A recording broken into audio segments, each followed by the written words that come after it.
second lecture, this week we're going to look at a sort of new topic, which is look at static equilibrium. If you are going to do civil engineering, this is a big topic, but you are going to have whole semester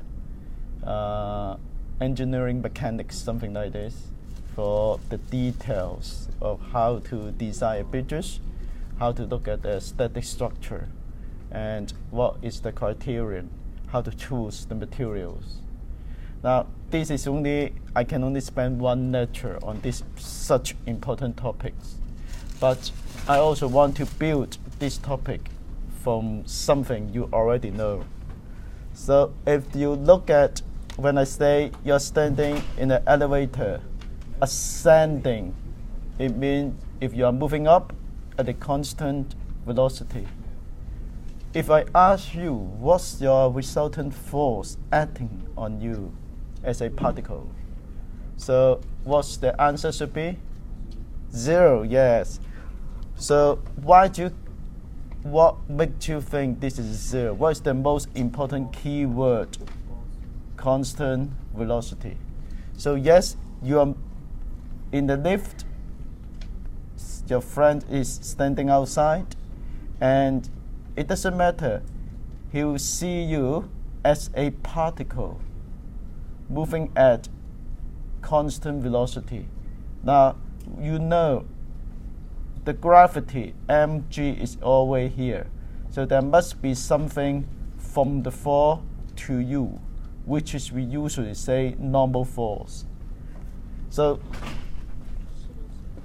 this makes you as the whole, you got the resultant, so the other thing is resultant, the sum. So we are going to look at all the key concepts. It's a review, and from here we just look at when you cannot treat yourself as a particle.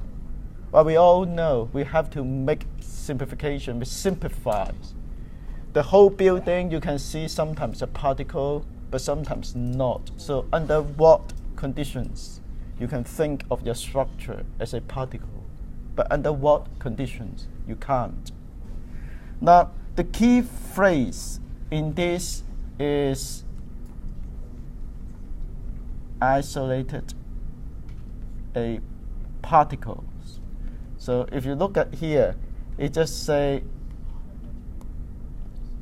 for the particle at rest or moving it with constant velocity relative to an inertial frame, the resultant force acting on the isolated particle must equal to 0. So the most important is isolated particle. That's something I want you aware. So like a lot of things, you want to make a drawing. So we represent you by particle. We isolate you from other vectors. And also we draw the vectors on you. So if this is you, usually we'll put mg here, and we'll put, sometimes people say R, sometimes here. Now the term R sometimes a little bit misleading, because usually R means reaction force. But remember, we say when you drop an object here without any support, what is the reaction force? If this is your action, the reaction force is on the earth. So this is your reaction force. If this is action, this is a reaction. Now, however, when you support by a table, this time you exert a force to the table, and the table exerts a reaction force to you. So in this time, this reaction force is not because react to the mg. It's not react to the gravity. It's react to what? It's react to the force you exert on the table. Now, in numerically, we say positive, negative. Up is positive, down is negative. So we say the sum of forces equal to 0. So the first one, R is positive. Now W, we just look at the number. So minus W. Remember, this one is a number, so we know minus W means it point downward equal to 0. This is how we set up our equation. From now on, we always ask what is the sum of the forces. Now I want to look at, if you are given this typical example, textbook example, we want to look at how to set up this example. It means if you want to know the tension A, the tension C, what do you need to know in order to know these two tensions? Anyone give me some answer? The mass of this one, yes. We want to know the mass. What else? The angle, exactly. So preferably that different way, I say this is theta A and this is theta C. Exactly, this is what you need. We also, so we want the mass, it means W. We want the angles. Okay. Now, what is the assumption you made when you start your calculation? First, remember, what's the assumption here? You were a man, but I make you become a dot. So you make the same assumption. So you assume the mass, the block become a isolated particle. So it's the first assumption you made. What is the second assumption you made? Now how about this string? This string here. What assumption you made? Is the cable or the string is massless. Now this is very different. Think about one day, if you're going to become a civil engineer, you may need to design the bridge. All right, so that the train and the car moving down or on the path, you are going to design and decide what cable you need, look at the material. But this time, you cannot assume the cable is massless. So once you go to the reality, the real world, your senior course, your higher level course will tell you when the cable is not massless, how to do all the calculation. So you have to correct. So yes, this is our two big assumption. So once we are aware this is our assumption, how we look at this problem, we proceed to a standard mathematics. We say, can you prove the tension? I call it FA and FC if this is angle A, angle C. Can you prove this one? Now I'm going through the mathematics quickly. And so what if you want to look at this problem, what is the next step? You know what you want, you know your assumption. So you isolate it. So you have to redraw your diagram. Can you see it? This is how you redraw your diagram. So you want to have a free body diagram, stage by step. This diagram represents the block by a particle. And then we redraw everything. And now, remember what assumption we made. We say this is at equilibrium. We know this is equilibrium. So we know there's when the system is at equilibrium, what we know is we look at the sum. So equilibrium means the sum of the force along x direction equal to 0. And also the sum of the forces along y direction also equal to 0. This is the two conditions. We look at the sum of the forces along each component. So when you come back to here, let's look at the x component first. So which force point to the positive side? Fc cosine, this one, got it? Which force point to the negative side? Fa cosine theta A. So you have two forces, or the component. Now when they sum equal to 0. So this is your first equation. We use this condition here. Look at the y component. Can you see y component? The A also got a y component. Fc also got its y component. So you have a 2y component up and 1y component down. Can you see it? So you set this force, you say Fa, this time sine or cosine? Sine A plus Fc. Sorry, I want to look. It's okay, but I just want to make my writing a little bit clear later. So this is Fc sine C plus Fa sine A. The same. Now what is down? W. So you have to make W as negative. So this is your second equation. Look at your equations. How many equations? Yeah, you have 2 equations.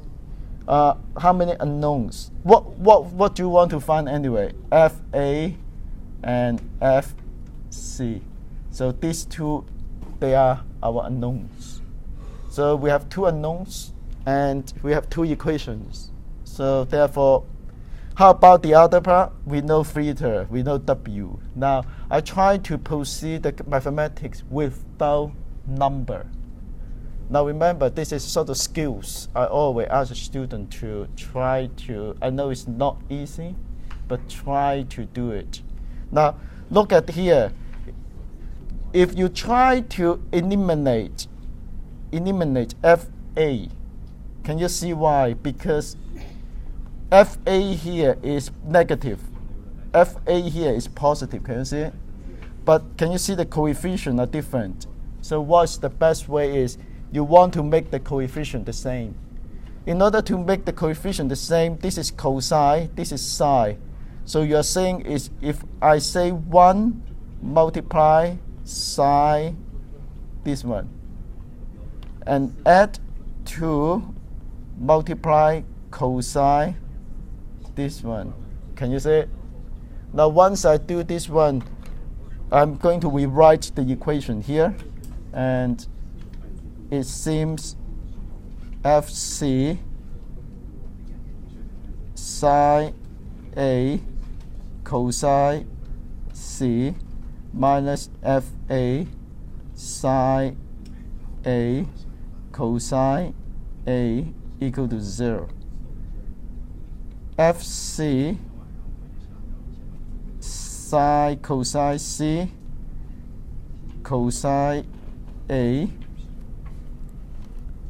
plus Fa sine A cosine A minus W cosine A equal to 0. So what next stage? You add. So when you add, you find this term and this term. They're exactly the same, but they have a different sign. So they eliminate each other. Now, you see this is, I'm not doing any numbers. I just work on the symbols. So once you add this one, I will proceed. Now, I will remember this equation here. So you got FC sine A cosine C, FC sine A cosine C, sine A cosine C, FC cosine C sine C cosine A.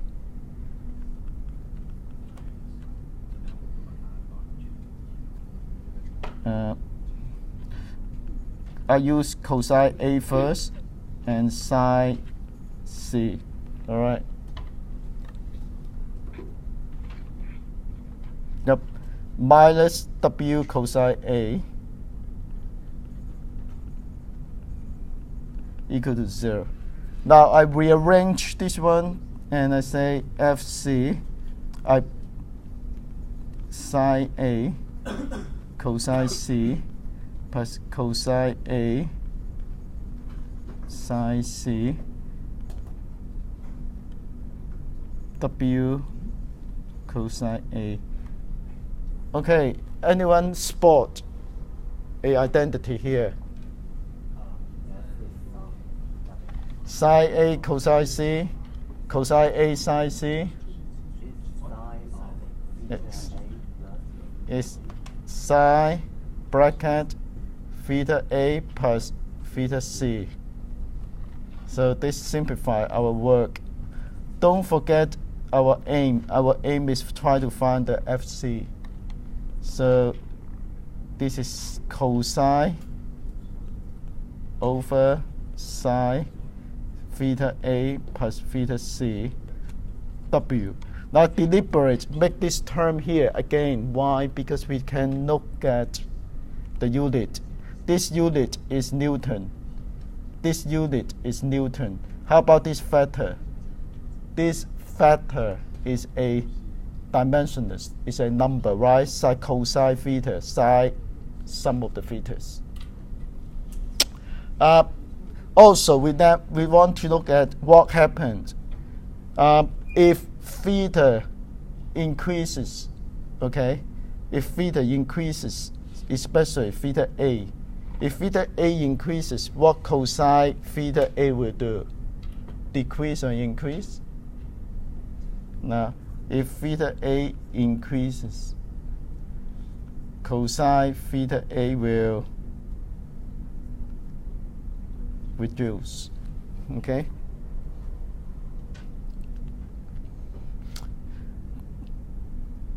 So yes, you come to a special case. If you look at here, if theta A approach to 90 degree, can you see cosine theta A approach to what? 0. Okay. Is there something wrong here? Let me check. This is cosine A. Yep, correct. Yep. So you got this one. If sine A, theta A approach to 0, this is 0, and this is a 90 degree plus cosine C. So you're going to have a very difficult situation, and now I will leave you. I state all the conditions, what happened in the notes. So go back to the notes, and I'm going to skip this one at this stage because there's so much need to cover. Now, if you can work out this one, you should be able to work out this as well. What is different here? Instead of this one, if you want to work out FA, if you want to work out FA, what you need to do is 1. This time you multiply sine theta C. You subtract 2, multiply cosine theta C. Once you subtract this one, you will proceed exactly the same, and you will got FA. All right, you find FA. should it be easier if we got FC already and then we substitute FC into equation 1? Yes, you can do it. You can do the same. If you already know, yeah, sure. Now, I want to know is, this is we call analytical method, which we look at the component. Ideally, you should do another method called graphical. If you look at this drawing again, now we say this is at equilibrium. Now, when I say at equilibrium, there's a two way to look at this problem. Sum of fx equal to 0, sum of fy equal to 0. This is the first method. The second method we look at it is we just add or find the sum of the vectors. So this is our vectors here. So this, we have a vector here, fa. We have a vector here, fc. So how do you find the sum of this vector? Now you can, this is a sort of trick. First of all, you have to measure w. You have to scale it. Say, for example, you say each centimeter represent 1 Newton. So you draw your vector w here. You draw the angle on the paper. So what next? You want to find the sum. Now you don't know the length of FA and FC, make sense? So how do you find the length? Don't worry about it. You first construct a parallel line and you move this line to here. Now, you know you want to move the FA, so you move your FA to here, such that it just touch. So this magnitude has to be your FA. Why? Because now you move your FC here. This is your FC. You move backward. This has to be your FC. So once you scale this one, you will automatically find FA and FC. And now you use your ruler, measure the length, use your ruler, measure the length, now you know the magnitude. Can you see? So this is the graphical method. It may be sometimes easier if you don't need to analytical. And you will give you, what you get from the graphical is, because at equilibrium, it means when you sum all the forces, Fa plus Fc plus W as a vector, what you need to do equal to 0. And what it means 0 is W and Fa, they are closed. So you imply this one as a closed polygon. Polygon here is a closed. Now, if you have several vectors A, B, when you add, they are not closed. What it means? It means the sum is not equal to 0, so they are not at equilibrium. So this is what you want to know. So in this case, we'll say the resultant of A, B, C is equal to what? This one. Okay. This is your resultant. But because your polygon is closed, you have to close because this is equilibrium. So the resultant is 0. Now, I would like to look at this one. Can you now give me some idea what is the resultant force? Now, before we look at this, let's clarify the word resultant first. If you have a free forces, they are at static equilibrium, and they are isolated particle. When you do the resultant, okay, you know, when you sum all the forces, Fa, Fc, W must equal to 0. Now, sometimes, if you don't look at all three forces, you can say the resultant of FA and FC. It means you find the parallelogram. So this one, this is the resultant of FA and FC. What this magnitude has to be? It has to be equal to negative W. Because when you find the resultant, you add W must equal to 0. Okay, so this is what you want you to know. Now, another way we speak to resultant is we can imagine A, this one, as the resultant. So A is the resultant of its component. It means if you have a force, it's the resultant, the sum of x, y, and z component. So if you know fx, fy, fz, from here you find the total force. We want to find the resultant. We are saying resultant. If you know this one, you want to find its component. We use the word resolved. Okay, we resolve the vector into its component. So this is this direction. You know this one, you want to find this. If you know the component, you want to go back to the original. You say you treat the original as the resultant. It means you add. So this is another language issue.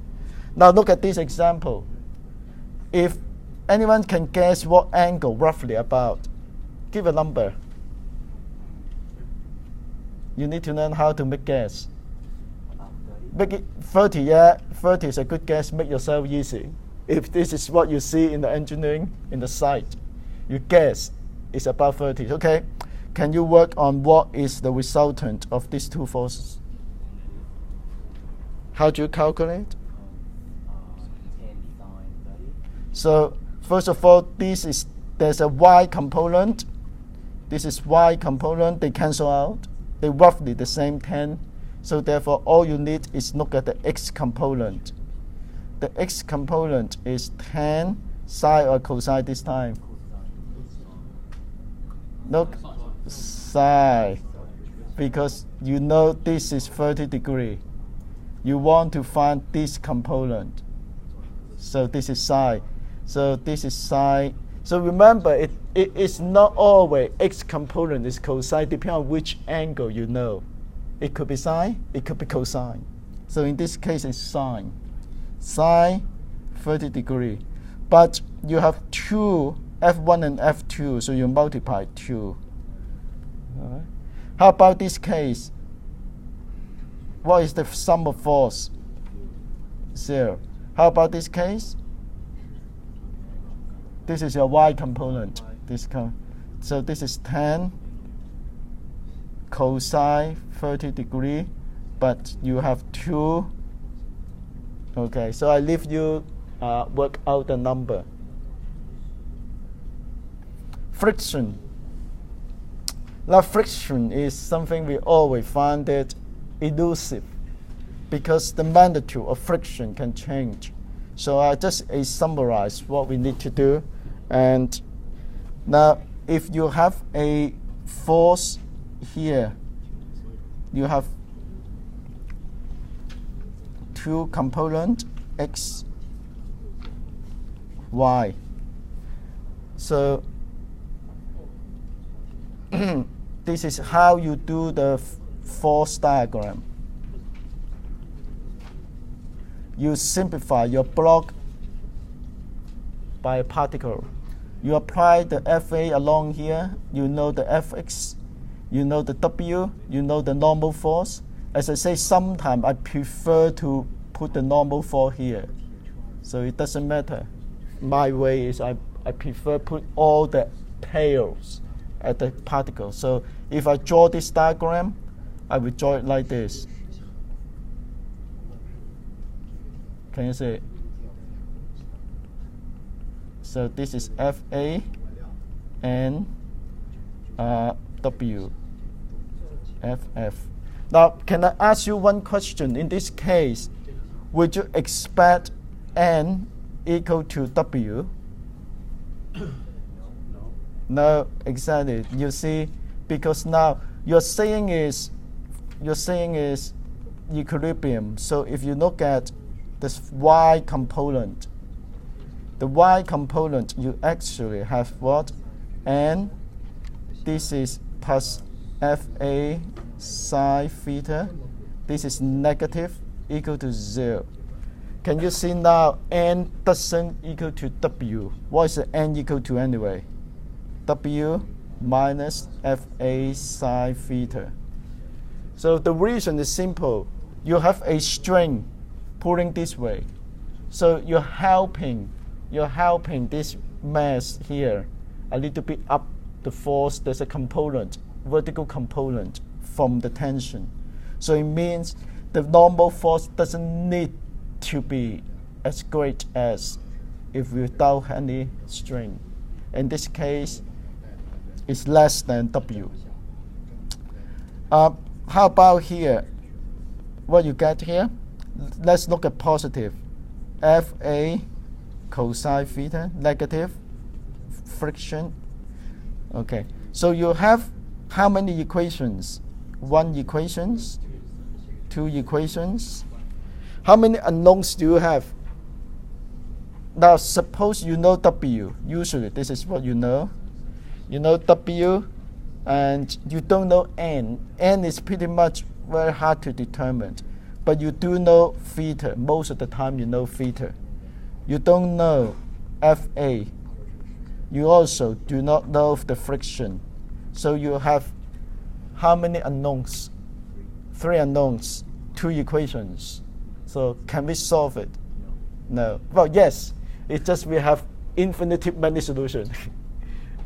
I wouldn't say unsolvable. Yes, you can solve, but it means you have infinitely many solutions. Any solution combination can do. Now, in order to fix it, don't forget there's a 1 equation we haven't used.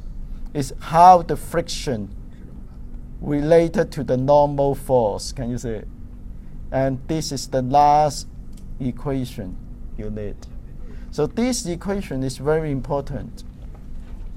It's sort of hidden. It's sort of hidden. Once you got the 3rd equation, now you have 3 equations and 3 unknowns. Of course, you must know this one. You must know this one. So everything fixed, you should be able to calculate the friction, the normal force, and also the normal force, the friction, and what else? The tension. Yep. Okay. If your force is point down, you have to withdraw. Now, you have to withdraw your diagram like this. This is your friction. This is your tension. You push down, and this is your N, and this is your W. All right. Now we apply the same method. We look at the horizontal component. So our horizontal component is this. Okay. Now the reason is now, can you see, instead of drag this one, when you push, the direction of the friction change because you want to push your object to the left-hand side. So the friction is to the right-hand side. So this is positive, this is negative. So this is X component. Look at the Y component. The Y component, the N is positive, and you have 2 negative terms. One is FB psi theta, W negative. Now again, you have 2 equations, 3 unknowns. If you look at the extra equation, which will help you fix all the variables. So yes, 3 equations, 3 unknowns. The rest is mathematics. You should be able to solve all the numbers. This is what you will find. let me see if I have a time. Okay, yep. I may have time just for this one. So how do you calculate FB here? If you look at the same here, 1 and 2, how will you do it?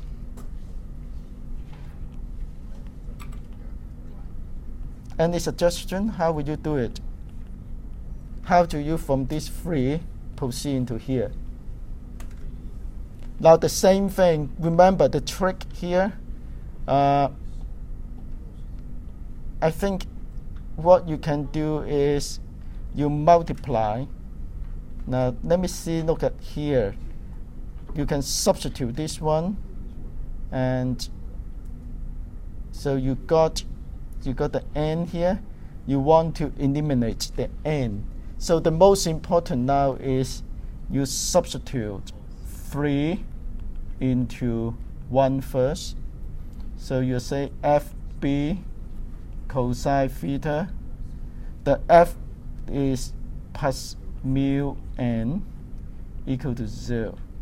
So this is your 4. Now I will write the second here, minus FB sine theta plus n minus w equal to 0. This is your second equation. So how do you eliminate the n? 4 minus 2 multiply what? Mu. Can you see it?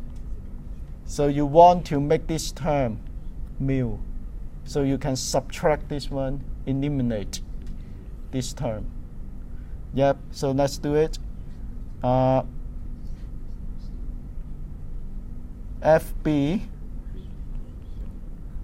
cosine theta. You know this will finish. Okay. How about I write minus b mu sine theta plus mu n minus mu w 0. Now you can subtract these two. When you subtract this one 0, this one positive mu w, this one is minus b cosine theta positive fb mu sine theta. Now you can take the FB from the bracket and rearrange. You got negative cosine theta plus mu sine theta, and this one of course equal to negative mu w, and FB, we cancel all those negative terms, we arrange this one, and we've got mu w negative negative, and divided by cosine theta minus mu sine theta. Exactly, that's what we have. All right. So all you need is do your math with symbols. So this is another examples. So yeah, this subject or this lecture is particular high in mathematics, especially algebra. All right, I want you to look at one example here. This is very similar to the one we looked at in this week's lab. Now, remember the aim of this week's lab is you want to determine the coefficient of friction between this one. So you're saying is you write this one, and you see until one point what happened.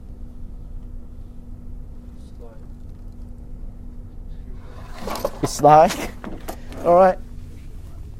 So we know roughly, and the point is that sliding. The tangent of this angle will be equal to your coefficient of static coefficient of friction. Got it? If you remember the manual, I work out everything. Now, you will say, yes, all analysis is good, but if you do something, you remember this angle. We will try to remember this angle. about this angle, okay? About 27. Now, I say when this one before the angle reach 27, I say this is at static equilibrium. Make sense? Because it's not moving. If you assume this is a particle, you get all the forces. They must equal to what? 0. Now, is it correct? Are you sure this is in static equilibrium? Yes, must be, because before this angle bigger than the friction, okay? It has to, but I will demonstrate not necessarily. It can change. Why? If I change the way I do it. So what happened here?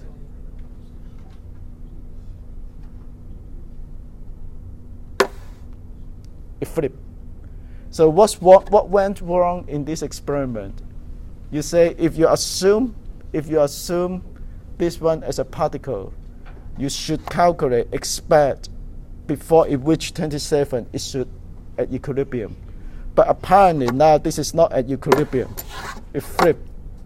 So what this example I want to illustrate is we've been looking at today, assume everything as what? As a particle. If this is a particle, you can put it here, you can put it here, you can put it here. But in reality, is this one a particle?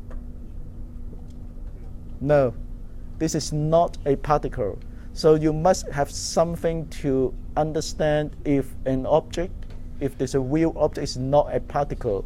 There must be something more than just assume our calculation as a particle if we flip.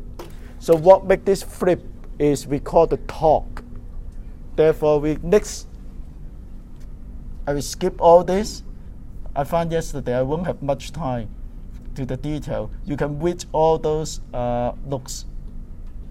So I want to look at is this case. If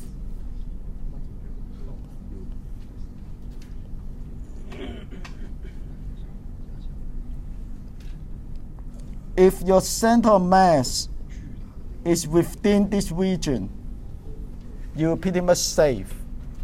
However, if you redo your drawing and such that you find your center of mass at deliberate, make it outside this point here. Can you see this point? So you have a problem. So what happened is just like you have it means when this one is so high, if the center of mass, this point, can you imagine at this point here?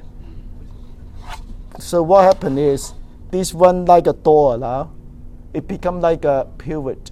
So it means the force will start try to make this one turn. So we are saying is the special way we call this one is the turning effect of the force. A force can make things turn. So we want to capture this idea. When and how the force will make things turn, we have a concept called moment. Now the moment also called torque. They are equivalent. So if a force applied to a particle, it won't make things turn.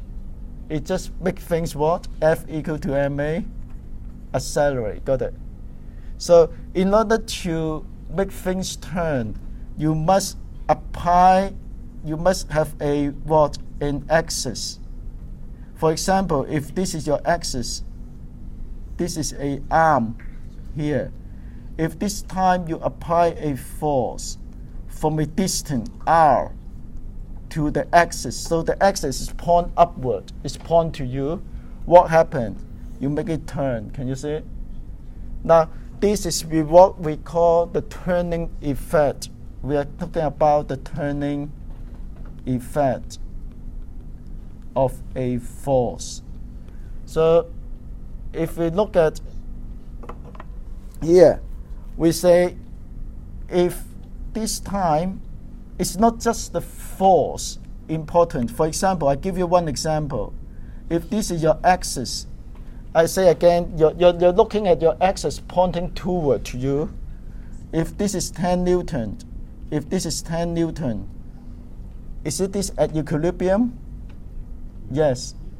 Now, if this time you connect this one with a ruler, you apply the 10 Newtons. You apply the 10 Newtons here.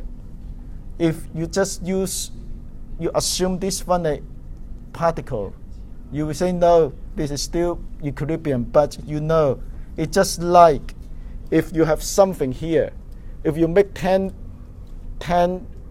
Newton this way, 10 Newton this way, so what happens? It rotates.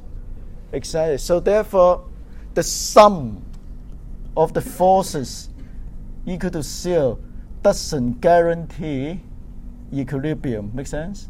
You have to have another quantity which to check whether the system is really at equilibrium. You're going to build a building.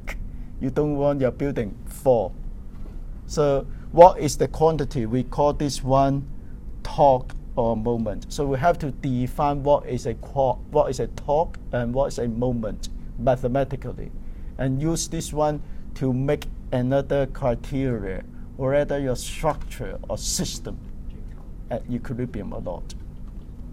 All right. Now, this example usually I use is axis. Now, whenever you're talking about the turns, you must have an axis. Why? This is classic example I like to use in any lecture room. If you come look at here, you don't need to come. If you want to open the door, usually people just say, I open the door. Got it? If you think about in engineering, you're not just open the door, you're doing a lot of things. First, you have a force, got it? You apply a force, you make the door turns. Make sense? Now, when the door turns, there must be an axis. Where is the axis? Where is the axis of this system? This part, the hinge. We call the hinge is the axis. So you have to first identify where is the axis. Now, once you know this is your turning axis, what else you need to know in order to capture the turning effect? You have to measure the distance from the axis to where I apply the force. Got it? So this is critical. Why? If I change the distance,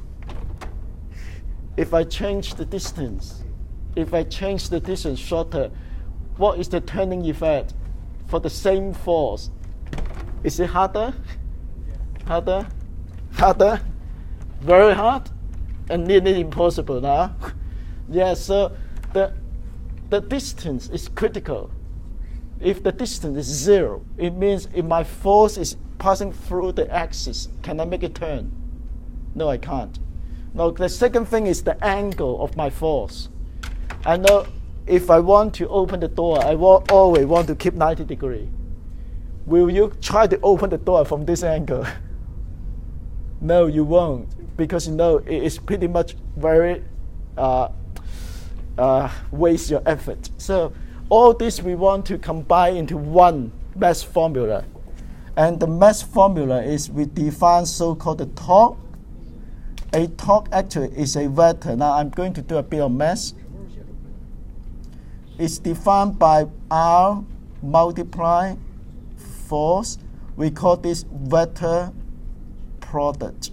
Now I will leave you your math modeling one teacher. Some of you already done it. The detail of how to use this concept. But I want to highlight here what component, what this means. Remember, I say we try to capture the turning effect. So the first thing is from the axis to the force is important. So the turning effect torque is equal to R. But another important factor is the theta. If you look at the F here, you can imagine the F have two components. One we call parallel, one we call perpendicular. So which component of the force is important? if you want to make your door turn this way, which component of the force, parallel or perpendicular? Perpendicular. So therefore, you only use the perpendicular component.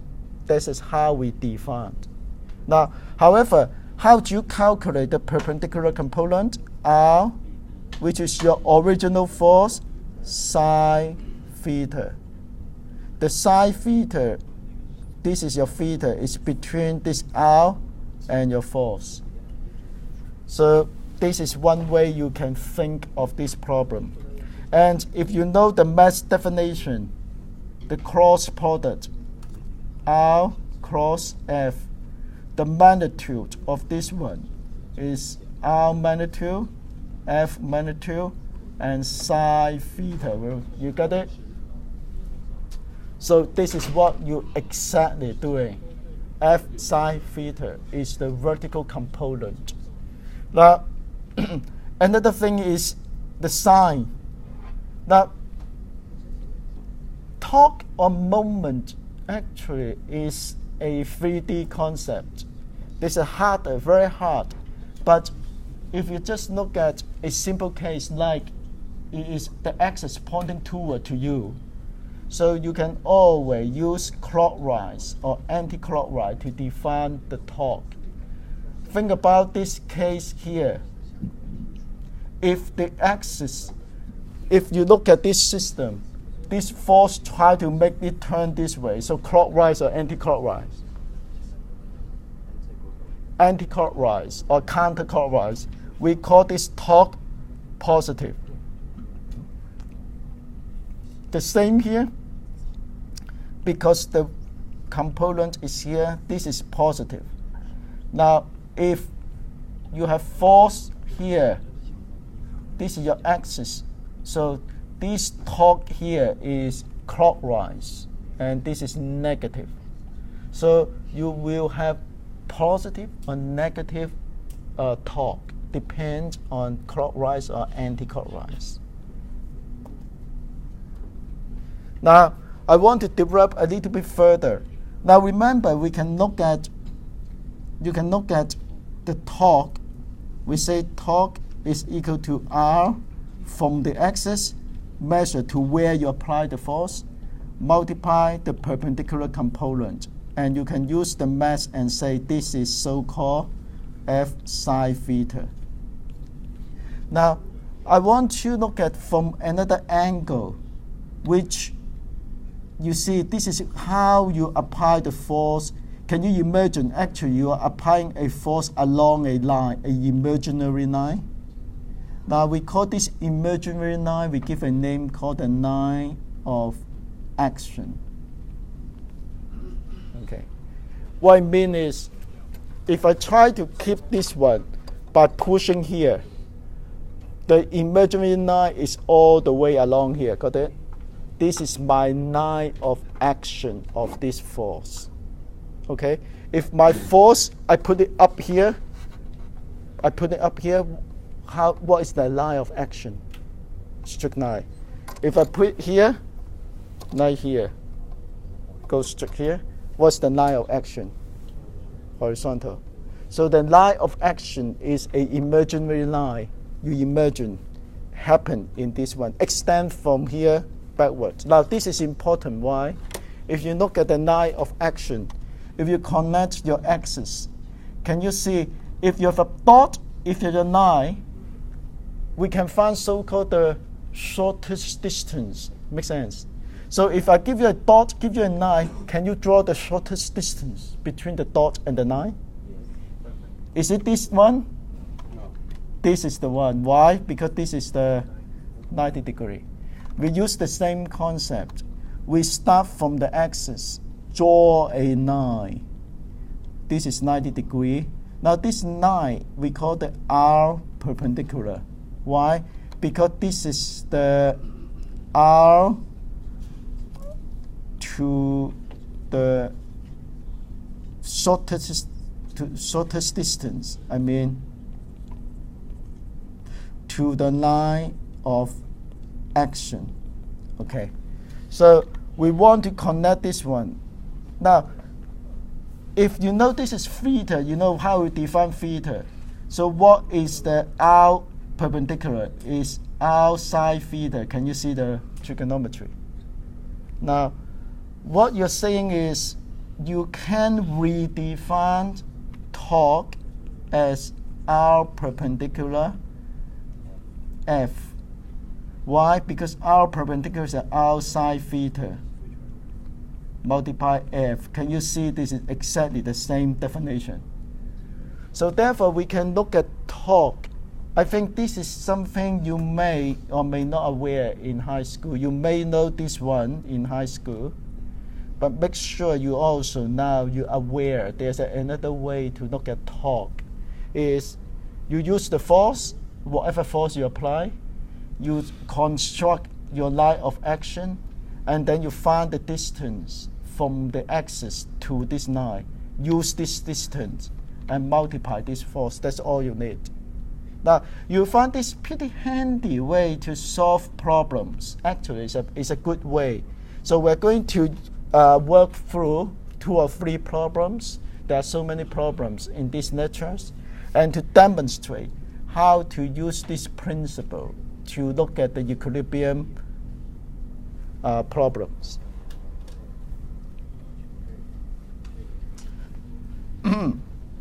I have a plank, I have a bucket on it, supported by 2 trestles.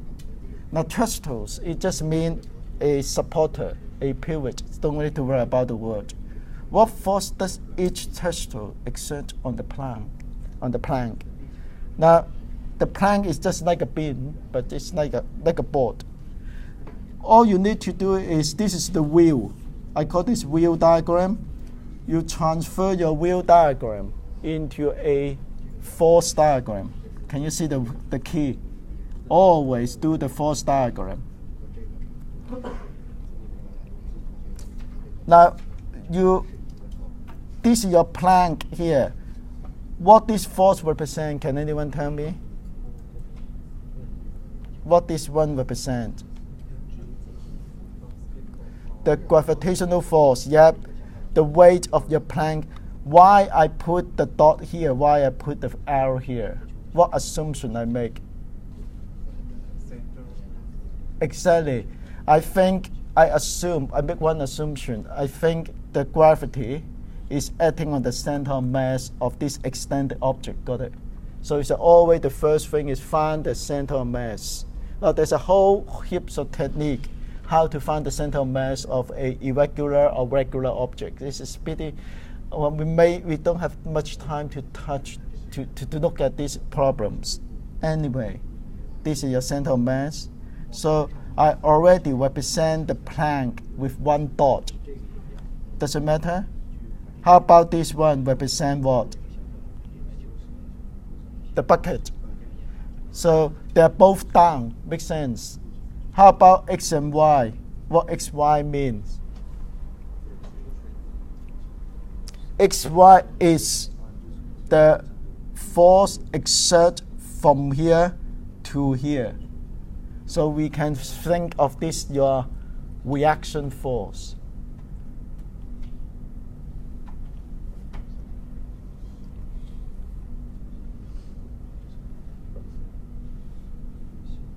Now, because you have 2 supports, so the reaction force, there are 2 forces.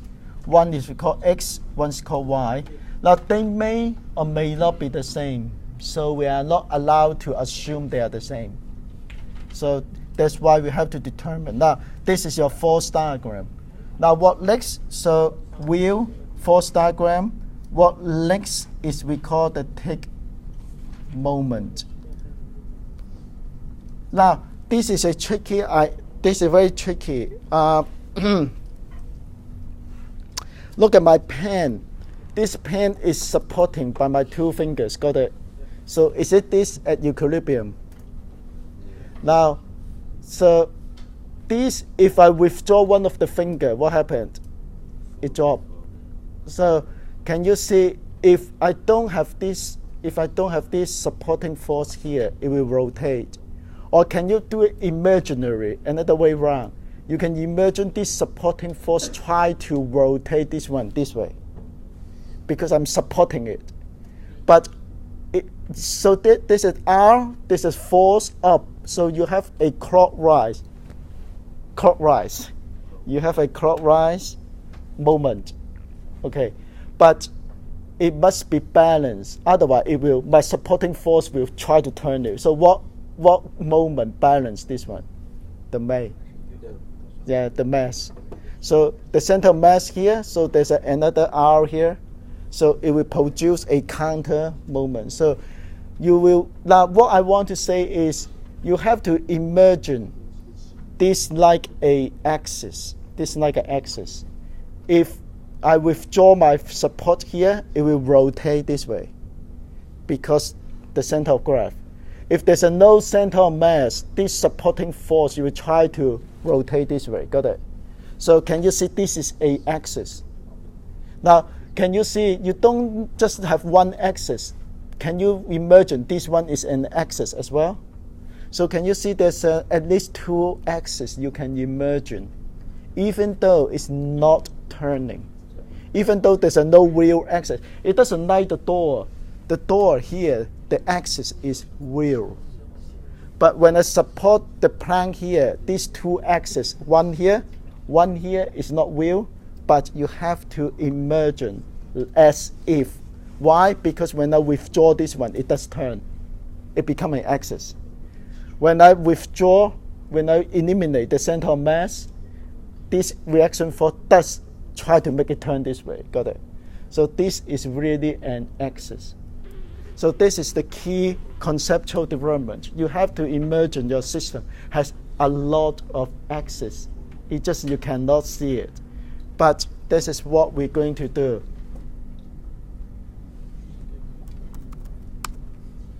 I have to take about 10 or 15 seconds. Okay. Yep. Now, this is your A. So we take moment at A. So we imagine this is your axis. Can you see it? Now, if this is your axis, now you imagine just like you become a door. If this is your axis here, you try to ask with respect to this axis, there's a how many moment turning effect of the force. Will X make any turning effect? Can you see X is passing through your imaginary axis? So there's a no turning effect of X, so you can skip X. Whenever you choose the axis, any force passes through the axis you choose, you can ignore it. Is it good? So yeah, you can simplify. So how many forces you have? 1, 2, 3. You have a 3 turning effect. Let's look at the sign. This one, if this is your axis, try to make it turn clockwise or anti-clockwise. Clockwise. How about this one? Clockwise. How about this one? Anti-clockwise. Can you see it? So anti-clockwise is positive. Clockwise is negative. So let's do it now. Sum of the torques must equal to 0. This is our condition. Now the positive one is y multiply the distance. Now this is 90 degrees, so it's very good. So it's what is the 4 meters. Okay, the second one here is 40 newtons, but 1 meter negative. This one is 2 meters multiply 100 newtons. They must equal to 0. So y is equal to what now? This is easy now.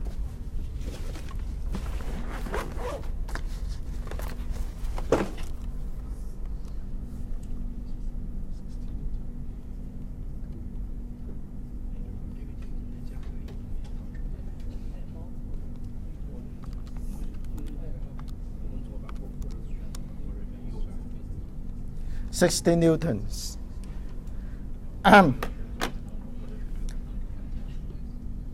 So what's x anyway? Now there's a two approach. Now if I eliminate everything here, now I know I know y is 60 Newton. There are two approaches. The simplest approach is, remember, anyway, it's at equilibrium. There's a two condition. One is the sum of torque equal to 0. But don't forget, you still have this condition. Sum of F equal to what? 0. Exactly. This condition still valid. So what I mean is, you can think this object as one point, one particle. You can still make this assumption. But this time you ignore this one. So you have a 1x, 1y, 140, 100. Now you already know this one is 60. So can you work out x? So it's easy, isn't it? So you don't forget this condition. Even though you are making the turning effect, it's still valid. So you are saying is x plus y minus 40 minus 100 equal to 0. This is coming from our previous. Assume the whole Planck, everything, the whole system as one particle. And you say x equal to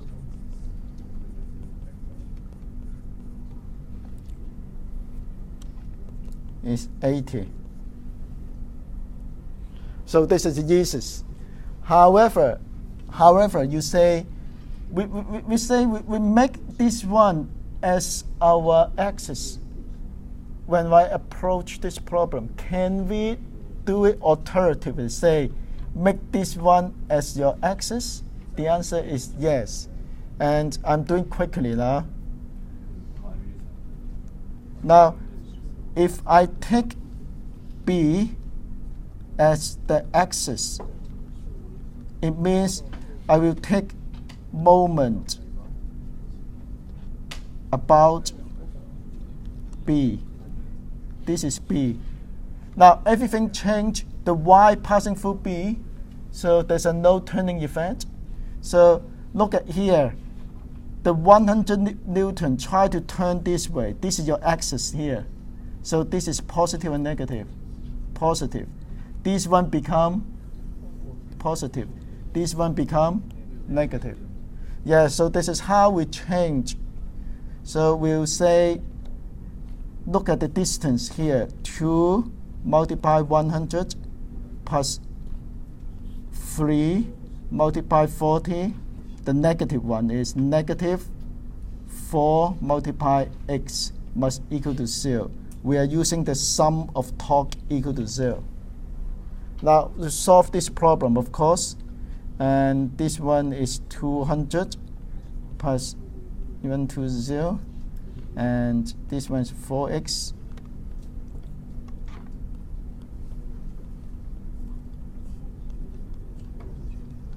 Same. So you will find the same answer. Can you see it? So what you learn is you don't need to worry about where you choose your axis. Now I can tell, if you wish, you can redo this exercise and choose this one as your axis. Yes, you can. In this case, this one is this way. So this is your negative. This is positive. There's a no turning effect. This one is also positive. Can you see it? So if you do it this way, let's set up the equation.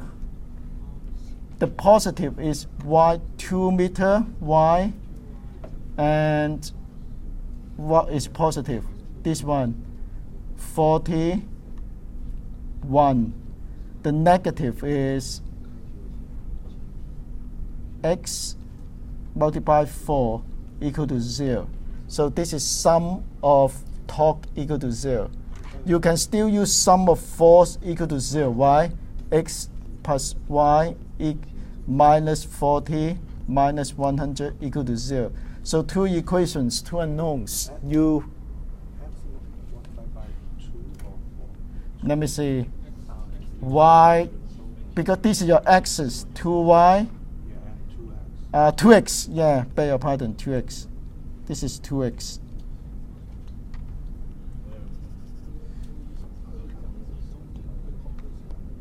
Yeah, so you have two equations, two unknowns. I'm sure once you solve this one, you will still find 80 and y equal to 60.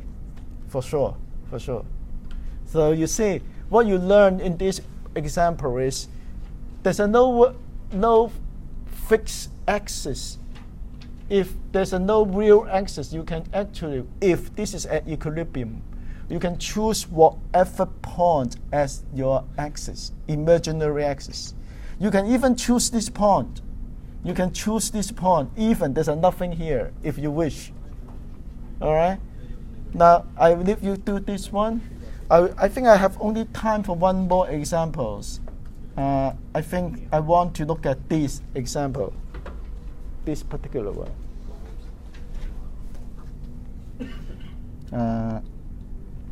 Yes, I think this is important. Now, this is a classic example. You have a ladder which resting on the wall. Now, you have a two contact point. One is here, one is here. The question say this is smooth, this is rough. Now, this two word is important in physics when you set up your diagram. This is your force diagram here. This is the wheel diagram. You simplify to the force diagram. You capture the starting point of your any analyze.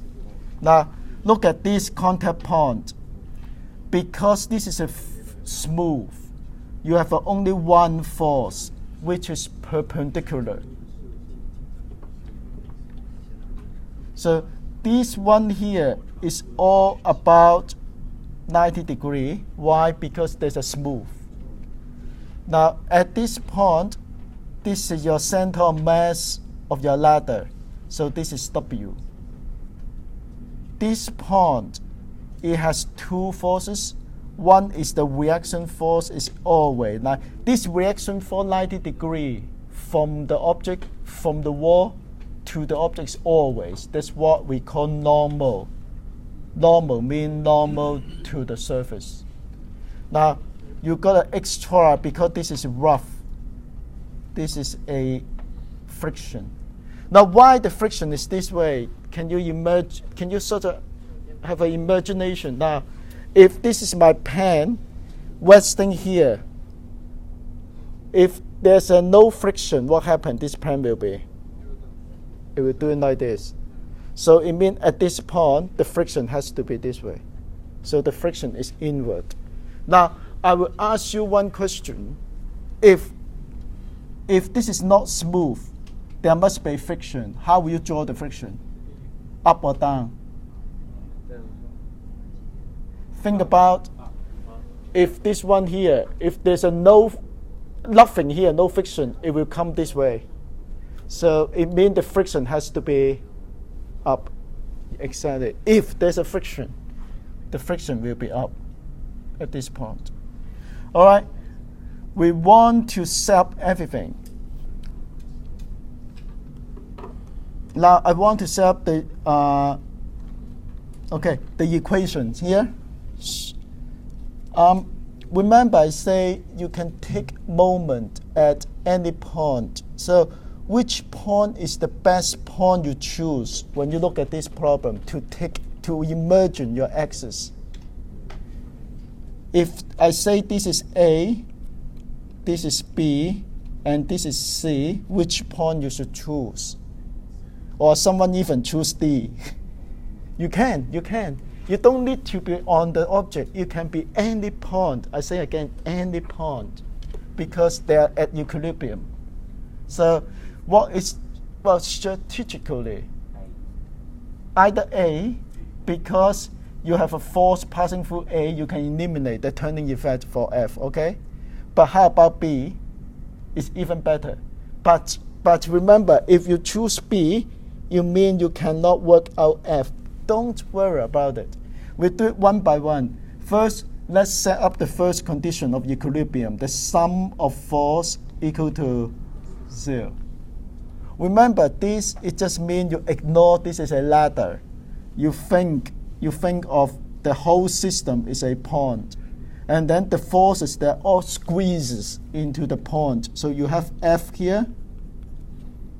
You have your friction here. You have your normal force here. You have your W here. Can you see what I'm doing? And now I represent the whole ladder just by one point. This is what we've been doing in the first half of our lecture. These conditions still valid. So can you set up the equation now? So what you set up, F minus F equal to 0. This is your x-axis. What is the y-axis? N minus W equal to 0. Yes, you already have two equations. You have the two equations. Usually, W is given. And you want to find N, you want to find F, and you want to find F. So you really need at least 3 equations. Now, let's look at the second condition, the torque equal to 0. Now remember, we take moment. Yeah, you have to specify. Remember, when you write, you take moment at B. So now this is our axis. Now when you look at this is our axis.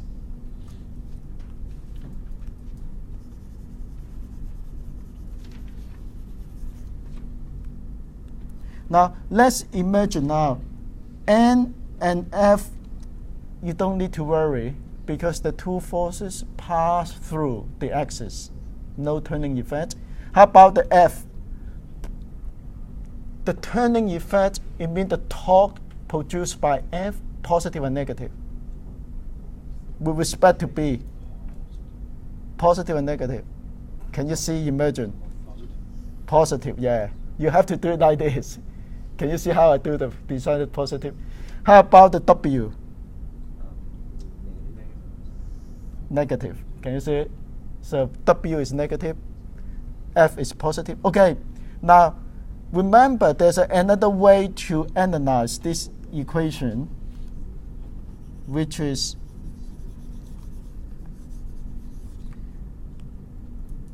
if this is your B, your pivot, with this time we use the line of action. Can you see? The line of action. This is your line of action of F. You measure from B to the shortest distance. Can you see it? So this is your, we use the R perpendicular before. So don't worry. So you're saying is, with respect to B, the F is negative. So this is, I should put the positive first. Also positive. So what is R perpendicular in this case? Can you spot? It's this way. Okay. Now if you know this is your L and you know this is beta, so that here is L sine or cosine, sine beta. This is your perpendicular distance. So I will say L sine beta. This is your perpendicular distance. Multiply this one. This is the F. Multiply F. This is positive. Okay, what is the negative here? The W. I use green this time. The W is here. So this is your line of action of W. So what is, for this one, what is the shortest distance? Is this way. Can you see it? This is your R perpendicular. Because your line of action of W is negative. So can you determine now what is, this is negative? The R perpendicular this time is what? Is half L cosine beta. Can you see it? Because from here to here, this one is L, is half L. So it's half L cosine beta. This is the shortest distance from your axis to the line of action of W. Multiply W. So you should expect what? It equal to what? 0. Now, things finished. We know beta, we know all of this, and 3 equations. 1, 2, 3. 3 unknowns. You should be able to now solve. L is a given. L usually is a given. You know the length of your ladder. So at least now you see F is equal to, so this is positive, of course, this is positive. It's equal to half L cosine beta L sine beta W. The L, so this is 1 over 2 tangent beta W. So this is your F. This is your F. If you know the F, you know the friction. Friction is equal to F. So the friction is the same.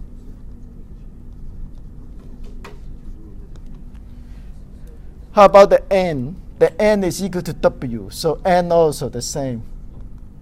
So everything now in terms of W. Can you see? Solve. Problem solve.